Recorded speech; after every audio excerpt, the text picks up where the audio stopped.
मराठीची मागणी करप म्हणजे तू महाराष्ट्रातलो जायना. बरोबर. आणि दुसरी गजाल म्हटल्यार मराठी कोणाक जाय ते महाराष्ट्रान वचा अशें जे सर्रास म्हणटा ते बाबडे अज्ञानान उलयता. कित्याक तांकां खबरूच ना की महाराष्ट्र आणि गोवा बाउंड्री जावच्या पयलींच्यान मराठी अस्तित्वान आसा. म्हणजे फाटी तुम्ही जो पॉडकास्ट घेतला मच्छिंद्रचारी बाईचो, त्या पॉडकास्टान तेंच्यांनी सुंदर वर्णन केला की आणि सगळे टेक्निकल गजाली ते उलयले, हांव ते रिपीट करिना.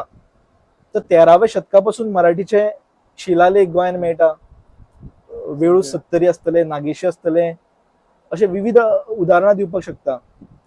तर मराठीचे अस्तित्व हे गोंयान गोमंतकान पयलीं पासून मेळटा. तर महाराष्ट्र आणि गोवा बाउंड्री जावच्या पयलीं मराठी आसा. बरोबर. सो महाराष्ट्रांतल्यान लोक येवन हांगा हे काम करता म्हणप हे सामकें चुकीचें. कित्याक सगळे समाज जो आसा गोंयचो जेंका कोंकणी बोली भाशा म्हणून अभिमान आसा, त्याच प्रमाणे मराठी ही आमची संस्कृतीची भाषा, आमची लेखनाची भाषा, आमची वाचनाची भाषा. म्हणून मागणी करप राज्यभाशेची हे आमचो गोंयच्या लोकांचो अधिकार आसा.